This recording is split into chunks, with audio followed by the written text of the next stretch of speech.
Well, hello, everyone. Welcome into the Loretta McNary Show. Today's conversation is one I know will speak to everyone's heart, especially the women.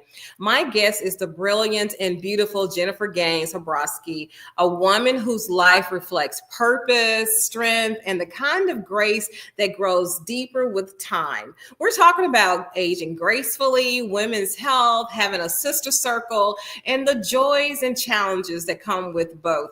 Everybody help me welcome to the Loretta McNary Show for the very first time, but certainly not the last time, is my new friend, Jennifer. Hi, Jennifer. Hey there, how are you? I am doing so good. I'm so excited about this conversation that we're going to have today. So I want to talk about women, wisdom, health, and wellness. And I want to get people to get to know you first.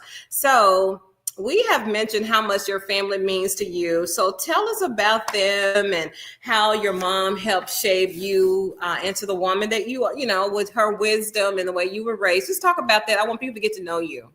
Absolutely, absolutely. So my mom is by far my best friend and has been since birth, so to say. But she has kind of been my North Star, whether I knew it or not. Her name is Jacqueline Gaines. She was, or is, she's still with us, the first Black woman to ever run a health system in the United States. She now is also breaking ceilings as the first Black female partner at an international firm.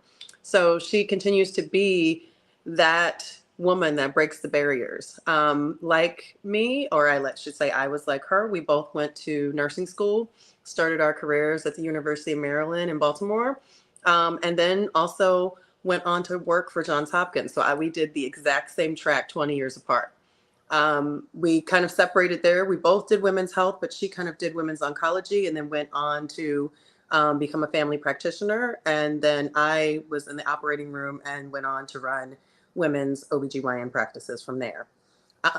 So she's just shaped me. I grew up right on her hip because I said she was a young mom at 20 and I was there through her nursing school.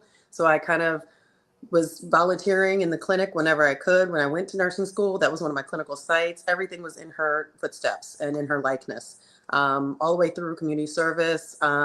And without knowing it, I joined boards that she had been a part of before.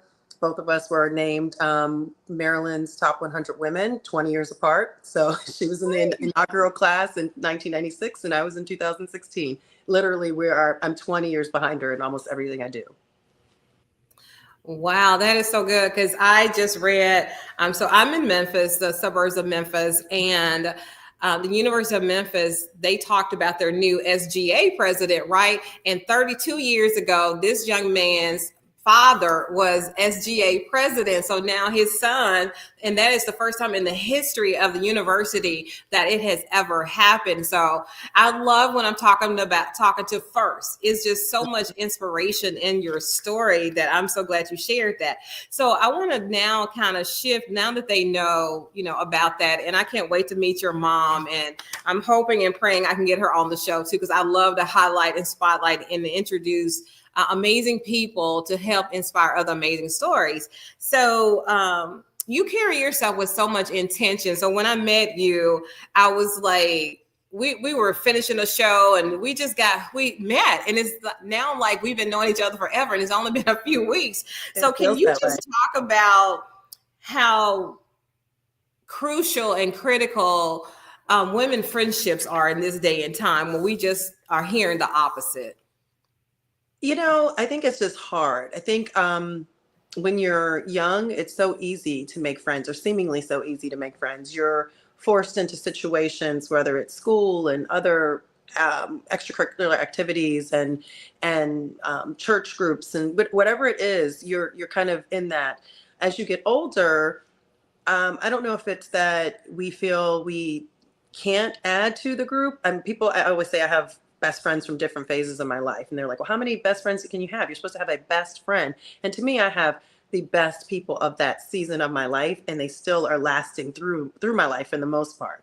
So I, to this day, still have deep connections to my elementary school friends from kindergarten. Every time I return home from Baltimore, because I'm in Atlanta now, But every time I go home to Baltimore, we make time for brunch or happy hour, or some kind of like interaction that's quick. If it's not my core 5 girls, it's a small number of us, but 40 years later, we're still rocking together, So I think it's important to continue to add people to your life, meaningful interactions. And just like when we were kids, you're going to grow them from whatever you're doing, whether it's, you might have a colleague that becomes a friend.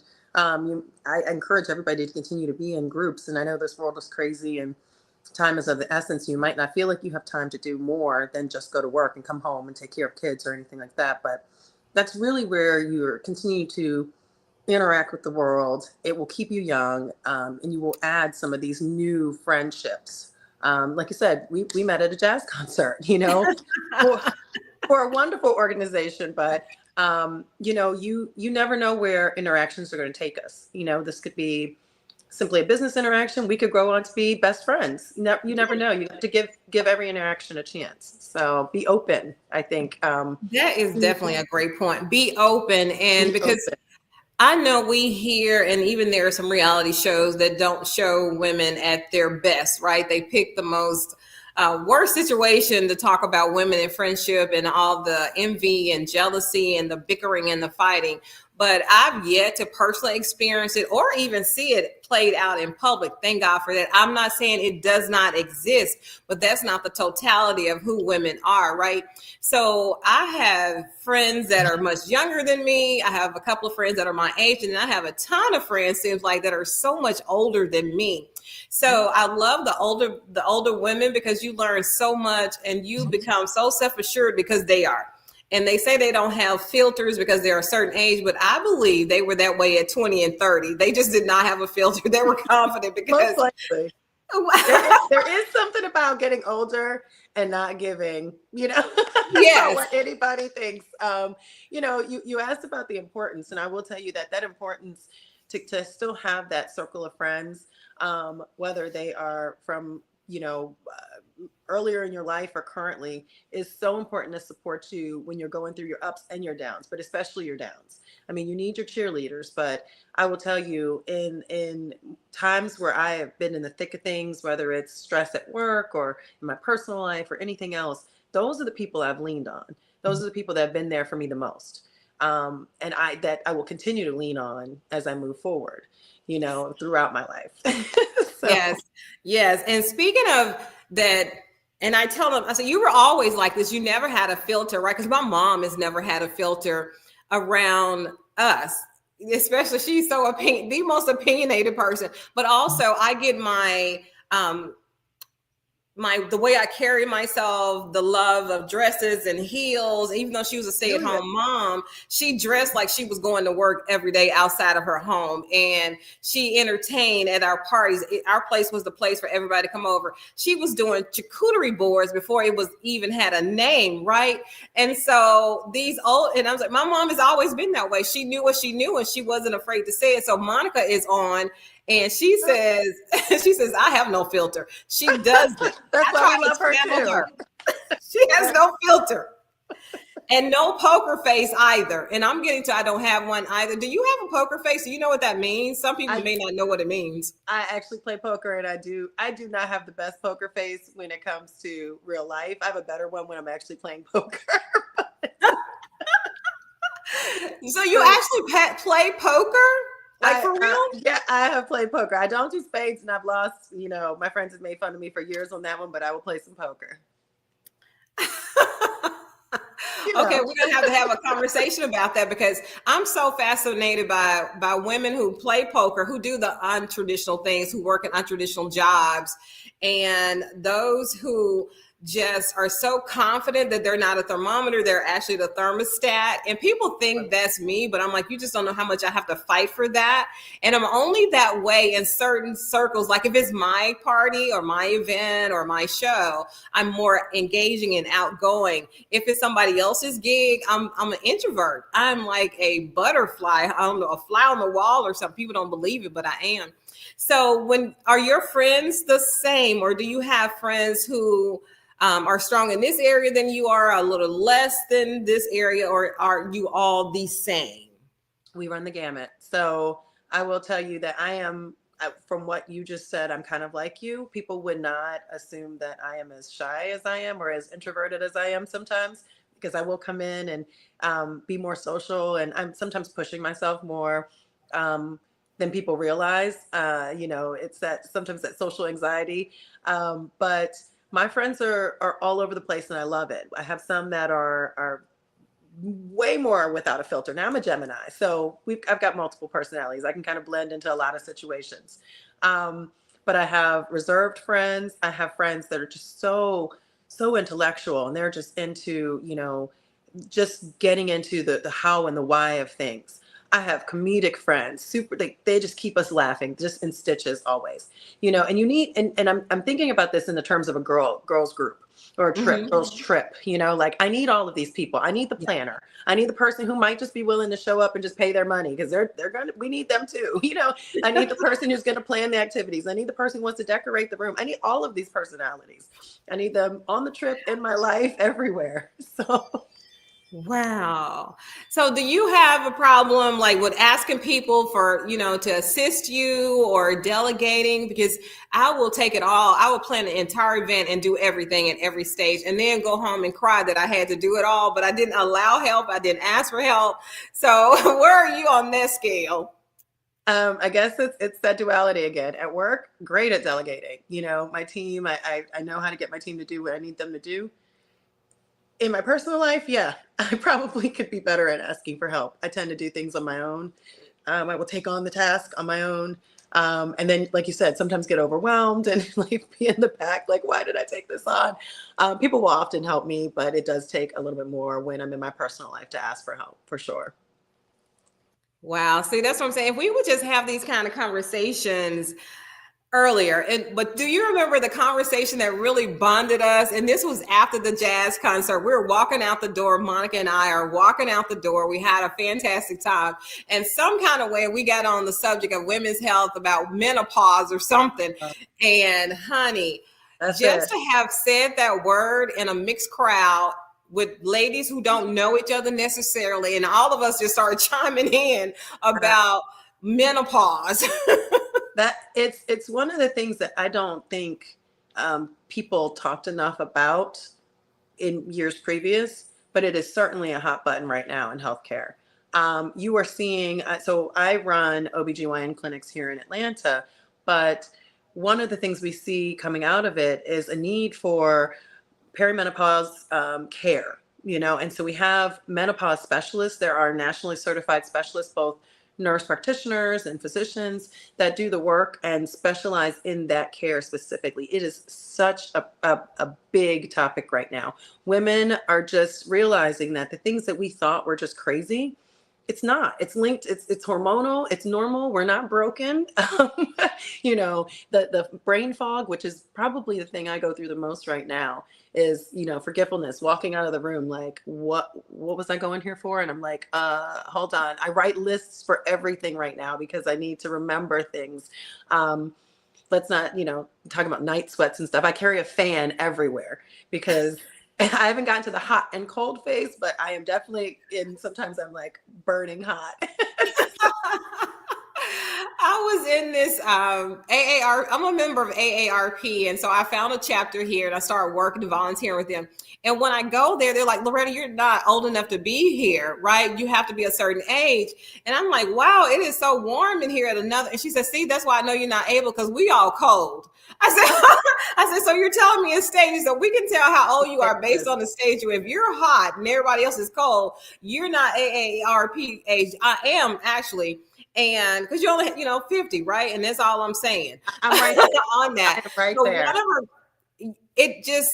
It's a lot that it's the same when you're going through menopause. And how many stages are there, Jennifer? I heard pre, post, perimenopause, and all that stuff. How many stages? And everything in between. I mean, it is really, and it's hard to tell when you're going through it. So most people think, well, it's just because your period has stopped, but that's kind of one of the indicators.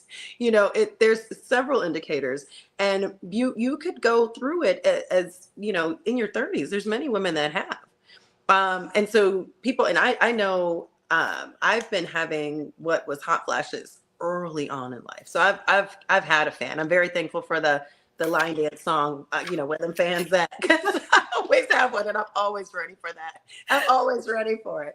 But you can go through, it's a whole hormonal shift. And some of it, will be linked to your genetics and how you can look at or talk to, if you have the ability to talk to your mother or grandmother, or anybody else, to see what they were feeling in their stages. And like you said, it's going to be variations on different feelings. Not everybody's going to go through it the same way, Right. And women, I mean, there's libido changes. Of course, we talk about all the hormone changes and whether or not you go on hormone replacement therapy or not.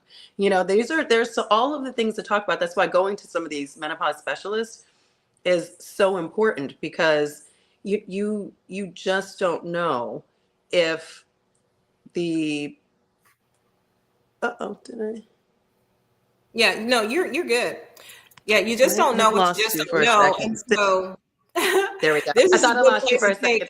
We take a little TV pause. I'm going to play this PSA about Alzheimer's, because I am so want to do my part for all Alzheimer's and dementia awareness. So I'm going to play this little clip, everybody, and then we'll pause and we'll be silent and we'll plug it in editing.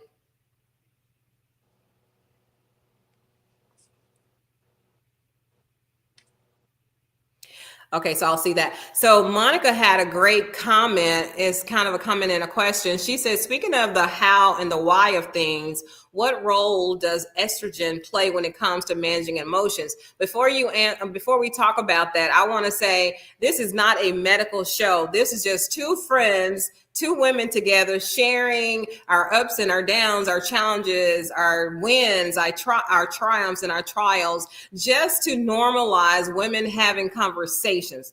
That's my disclaimer. Now, because you kind of talked about estrogen, or, for menopause, taking something to help you. And every woman is different, right? My mom said she never had any of this going on. She never had hot flashes. She never had any of the brain fog or any of that. But so we're just talking about estrogen and does it managing our emotions. If I had, I know my boys probably like, she needed this when we were little. She was all over the place, hot, cold, forgot, doing too much.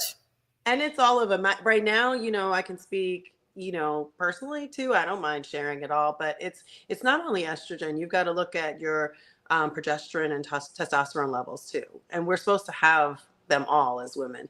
And so it's kind of understanding where all of those levels are. And you do have to choose. I mean, and there's, and I'm not here, like you said, to give the medical background piece, but depending on how or what you want to feel and how much medicine you want to take, so to speak, to kind of go back to what you considered your normal, is kind of where you want to be with regards to taking any of this hormone replacement therapy.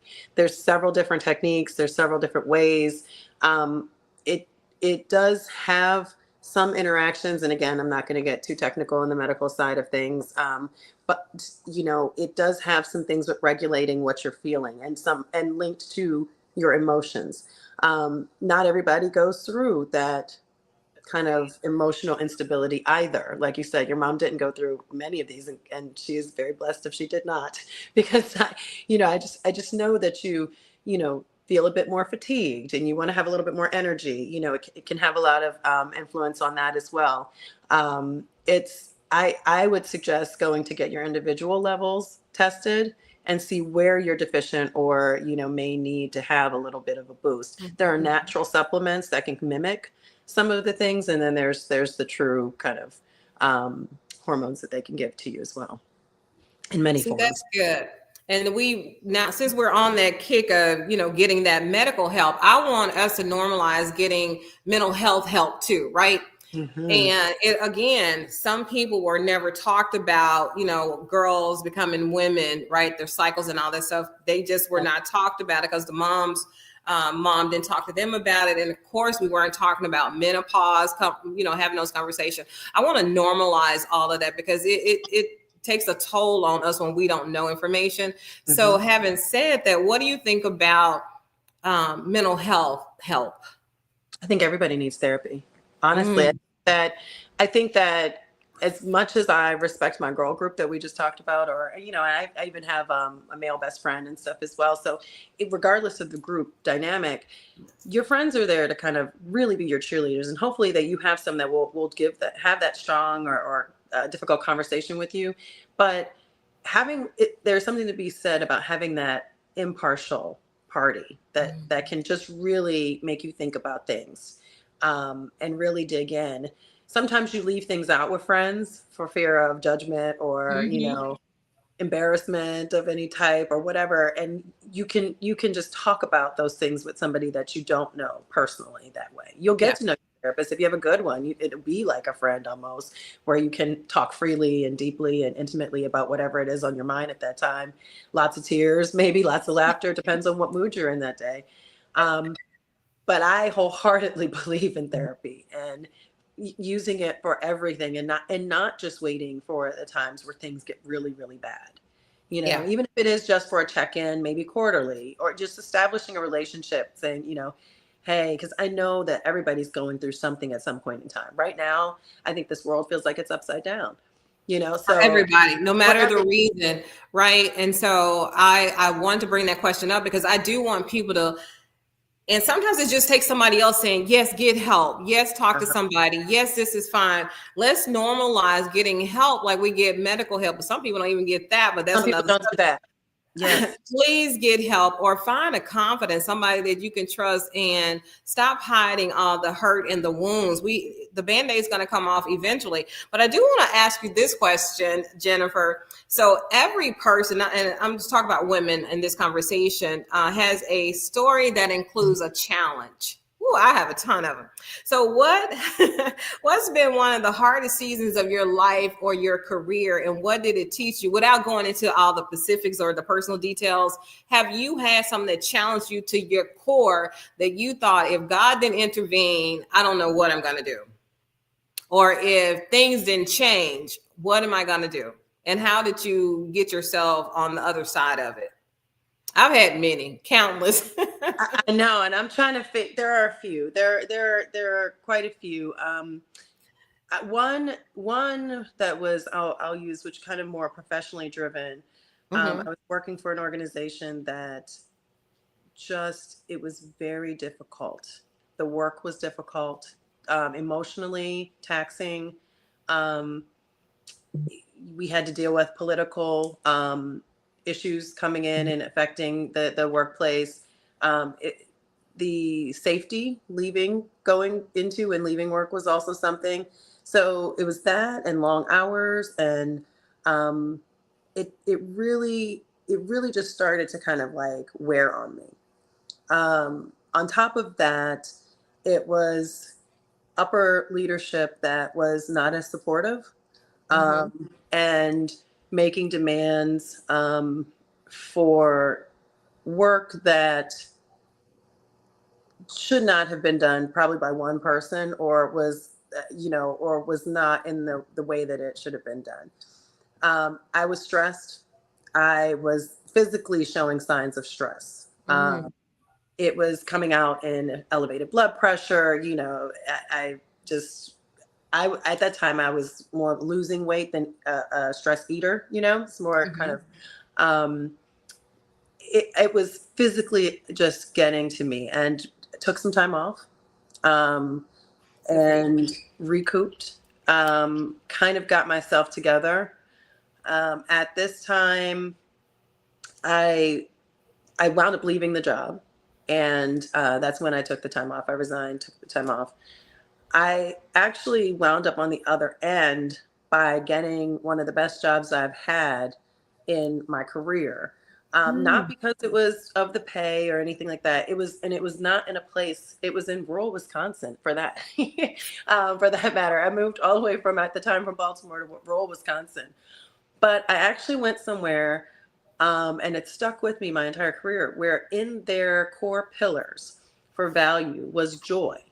That was one of their pillars, and it was a hospital.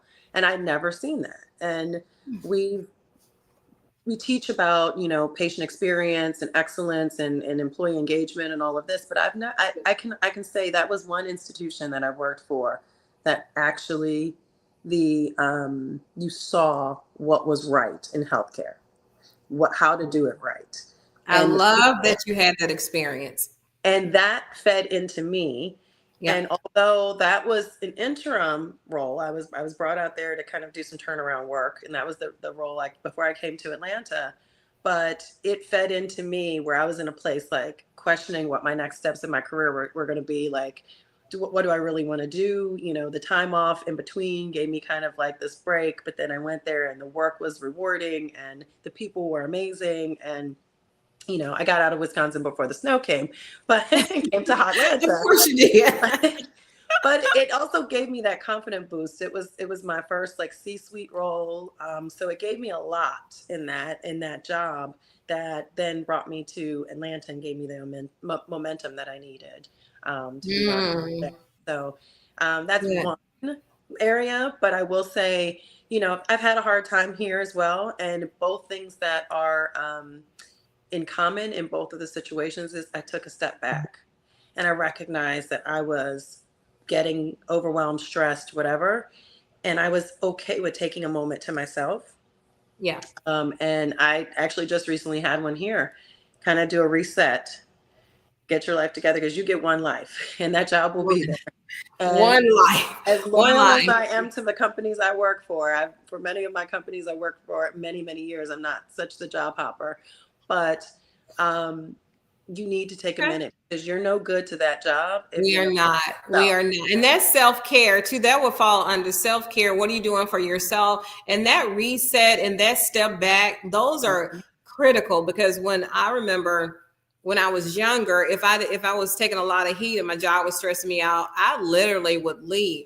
As I began to get older, I knew that I couldn't leave based on my emotions, right? Because your emotions have you making decisions. And so wisdom takes over, right? So I stopped leaving. And then when I started working for myself, all those hiccups and challenges, I was able to maneuver them much better and more successfully as an entrepreneur, because I did have those things that happen in corporate America. So, oh my goodness, time is going by. I got one more question to ask you. Time is going so fast, and I had so many questions, but I love this dialogue. So, as women, we often celebrate others easily, but we forget to celebrate ourselves. I'm so guilty of that. How do you celebrate you these days? And we have like 1 minute. I got you. My friends will probably tell you that everybody knows I have a hashtag for at least a decade or more, and it is June is for Jen. My birthday is June 17th. I celebrate the entire month. What I do in that time period is every day I try to do something to honor myself. It is not something extravagant. It could be a massage. It could be going to get my favorite little meal. It could be going to have a cocktail with a friend after work. It could be going to a concert. But every single day in June, I do something to honor myself. That might also mean getting a good nap when I want one, but it's what I wanted to do for me. It's a very selfish month. And I do that specifically in June, but I try to do something like that throughout the year, of course. I get massages I try to do every other week, but at least once a month. See, I need to learn that. It's a lot I want to learn, because I love your girlfriend circle. You'll have to come back on so we can talk about that girlfriend circle, because it is so critical, so important, and so amazing when you have a girlfriend circle that you can bounce everything off, and everybody brings something different to the table, so we're not all cookie cutter. And I love you talking about that. But we have, Monica said, yep, March is for Monica. I didn't even get to celebrate my birthday this year. I'm due. I got to start doing better. So let me just see how we're going to wrap this up. I just want to tell you, thank you for being my guest. Like crazy. This has been a great conversation. And your voice today reminds us that grace and strength can exist. And you've shown us that friendship, self-care, and purpose are all a part of aging beautifully, not just surviving, but truly living. So you are a testament to that. And I'm not saying it's perfect for you or that you have everything all figured out, but I love how you truly are aging gracefully. Not that you're old enough to even think about aging, but we all are aging, right? We're all aging. 50, I'm proud. Honey, I'm not even gonna say what they say, but you know what they say. But anyway, Jennifer, thank you so much for being my guest and for being transparent and vulnerable with this conversation, because I want us to normalize this kind of woman to woman conversation, women empowering women conversation, supporting, because this is the real look of how we always have been and always are. So this is what we strive for. Thank you for being my guest today. Thank you for making it so wonderful. And thank you for a good show and platform. Awesome. All right. Bye for now. We'll talk soon. Bye-bye. All right, ladies, I'm really, and men, encouraging you to also have these kind of normal conversations. Let's talk. Don't hold stuff in. You're not an island. You are not made of stone. You need to be able to get things, those tough conversations had with someone other than yourself, right? And so there is somebody in your life. If not, DM me or find Jennifer. We'll talk you through. We'd love to cheer you on, but I won't, don't invite me to pity parties, please. I will not accept those. But if we can have some real conversations, we can do that. But anyway, I want you to think positive, dream big dreams, help someone along the way, and always, always live like you believe.